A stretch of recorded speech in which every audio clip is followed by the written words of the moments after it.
I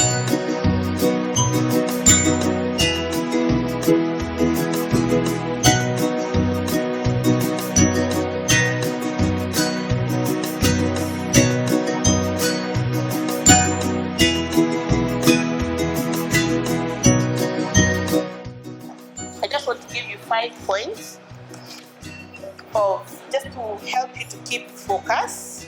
1, know your strengths, set specific goals, be positive, be resilient, and make time to refresh. Ensure you know where is your strength. Because again, there are people who akienda tu achape ball 1 hour, the next 2 hours atasoma vizuri sana. Just know where your strength is and maximize on it. And then also be positive in life. When you join people who are always talking about the way things are not working out too well, your life will be difficult. Be positive in life and tell yourself it is possible. And also the other thing is being resilient. I know you people from the kind of schools you came from. I know you are resilient. Resilience means the kind of a stretch you can have. So ensure that you are resilient. Unaweza jivuruta. If people are waking up at 4 to read, kwa nini wewe usiamke? Unasema kuna baridi sana. Kwani hao wengine hawasikii baridi? Be able to push yourself a little more. And then make time to just re-energize yourself.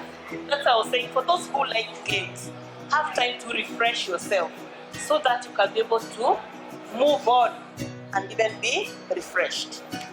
My name is Alex Getoka, the founder, managing director, Tanalope Consultancy Limited.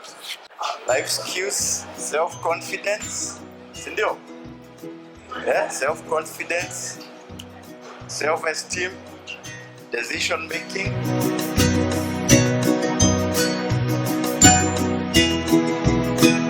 Success is when an opportunity meets preparedness. So we have 3 things. Yeah? We have success, we have an opportunity, and we have preparedness. So how are you prepared? Yeah? So that when an opportunity comes, you take it over so that you become successful. Sindio? What is the moral of that? Everybody has an equal, regardless of facts, figures, whatever you justify, you say, any justification, excellent, distance, background, you all have equal. You all have equal. The moral of it is take a step off. Take a step off faith.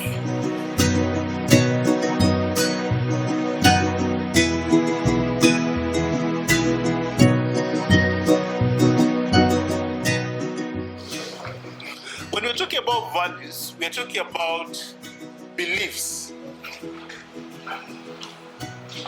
And these beliefs determine how you behave and how you act. So when you say, I have values, these are intrinsic beliefs that one holds that helps them behave in a certain way and act in a certain way, isn't it?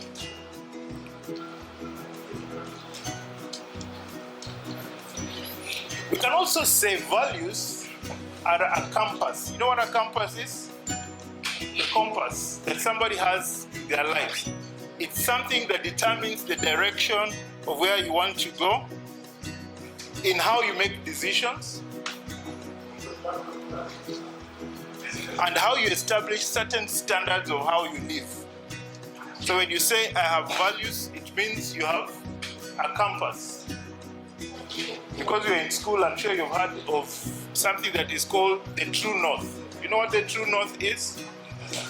The standard north, the real north that it is. So it is values create what? The real north for you. Somebody say principles. That is also true. Values are principles you hold dearly to yourself. It's also a framework by which you make choices and judge issues. So when we say I have values, it it means I have a certain framework. If somebody asks me to do certain things, I have a framework which I put that information in to make a certain decision. So when I say I have values, then that means I have a framework of which I help myself make certain decisions. It's also a way that helps us make decisions on how we live. It is also that helps us decide what is right and wrong. A value system helps you decide what is wrong and what is right. But we have two types of values that I want us to just understand very quickly. We have what we call enacted values. Enacted. You know what to enact means? Yeah? To perform. And we have what we call espoused values. I'll explain the two. Espoused values are desired values, what you desire to have. But enacted values are values in use.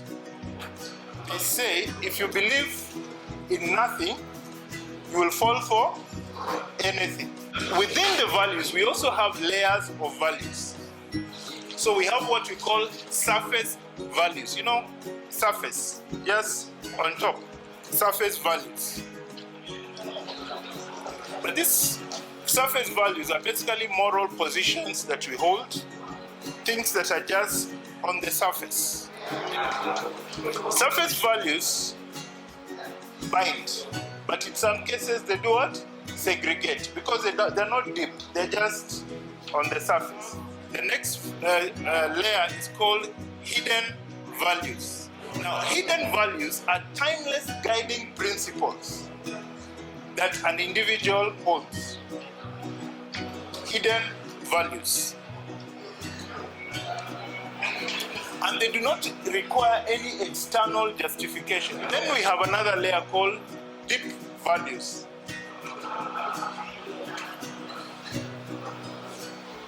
These deep values are values that are intrinsic. They're within you, they're born within you, they're innate. You know, they're with you. Looking at SMART goals, we are saying the goals must be what? Number one, specific or significant. Two, measurable or meaningful. Then, attainable or action-oriented. So don't create goals that are up there. For example, a goal where you're saying, I want to be the president of Kenya in the next 2 years. And you're only 15. It's not attainable. You know why? Even if it's a good dream. Because the law of Kenya does not allow somebody who is 17 to be a president. So it's not attainable. It is not possible that you will get it. So it must be attainable. Then there must be what? R is relevant or realistic, or I've given you another word, rewarding. Rewarding. And then the last T is, they should be trackable or time bound.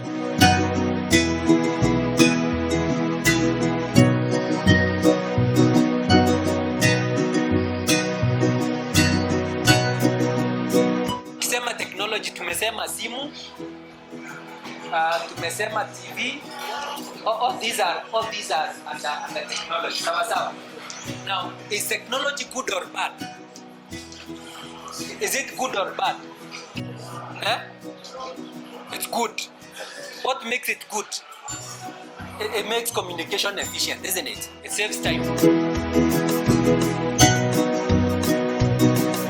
Select the right partners. Surround yourself with the right people. Always remember to pray and to commit your plans to God. There are various categories of learners who are going to live here, and when they go, within 2 days, they'll put aside all what they learned and they'll go back to their usual routine. The other category of people are those who will take what they have got here. They will put it into practice. Maybe for a short time, 3, 4, 5 days, 2 weeks, then it will fade away. The third category is those who will take this, whatever they have learned here, very seriously. They will note it down in a notebook, and they will keep reminding themselves every time, and they will keep applying what they have learned.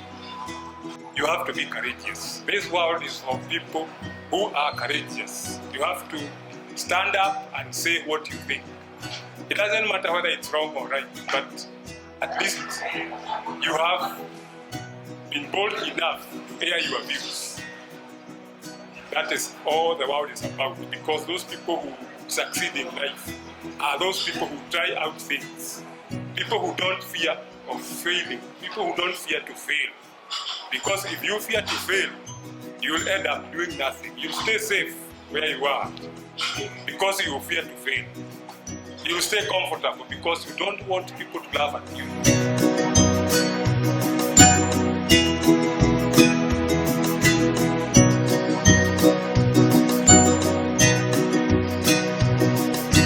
The journey of spiritual formation. The journey of spiritual formation. And at the very introduction of it, I want us to look at the book of Philippians.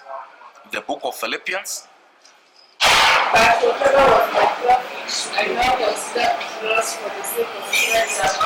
What is more, I consider everything a loss compared to the surpassing greatness of knowing Christ Jesus my Lord, for whose sake I have lost all things.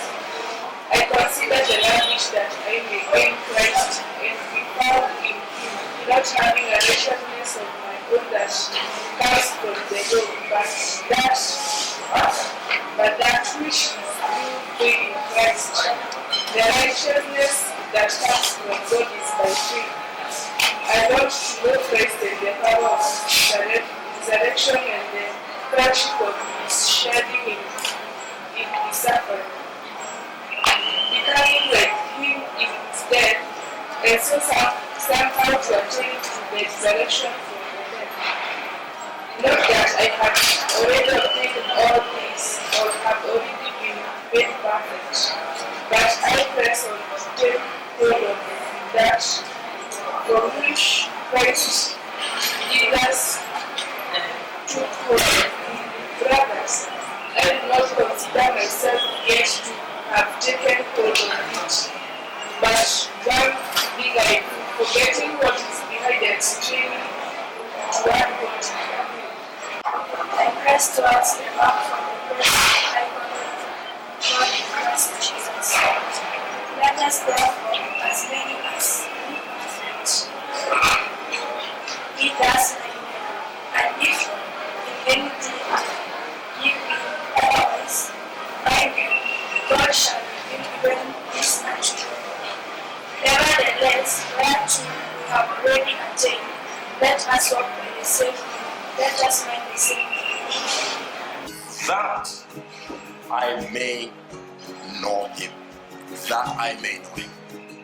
That is a statement of progressive awareness, a progressive desire that I want to continue knowing Him and knowing Him, because the more you know Him, the more you grow in Him. It says pressing toward the goal, pressing toward the goal. It's whereby knowing Christ becomes a goal. Knowing Christ becomes a goal. And you have to keep pressing on toward it.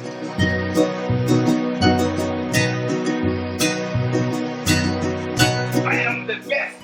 I am the best. I believe I am the best. I believe I am the best. I believe in myself. I believe in myself. Help me, God. Help me, God. Succeed. Succeed. All the time. All the time. Optimal foundation, we raise eaglets. We raise what? And eaglets, you're going to become eagles, isn't it?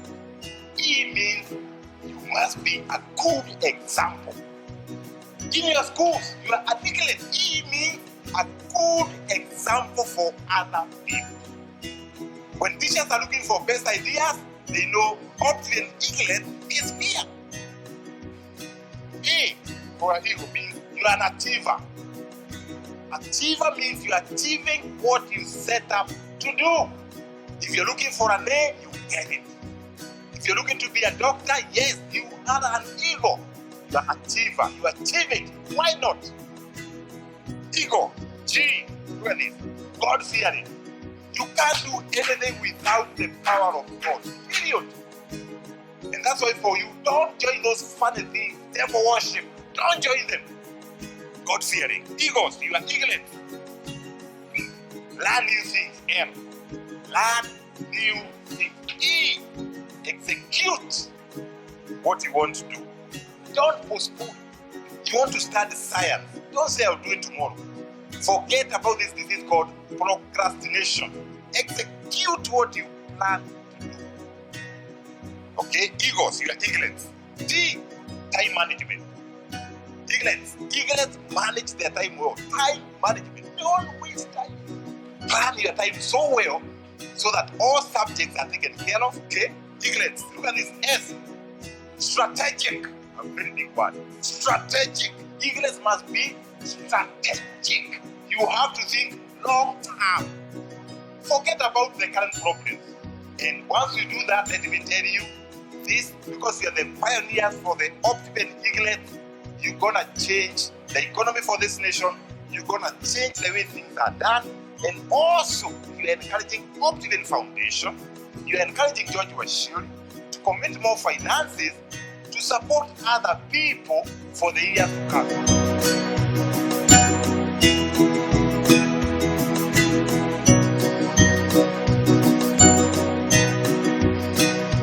I thank all the sponsors for Optimal. I also thank the Optimal leadership because when this idea came, they approved.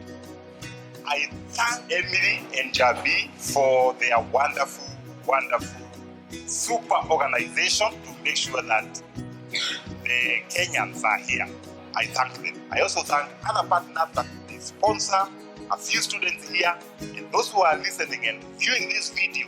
If you are there in the UK, you are there in Kenya, you are there in South Africa, remember, there are some Kenyans who are sharp like these ones. They need your support, they need your mentorship, they need you to hold their hand. Then finally, I thank you for your hard work.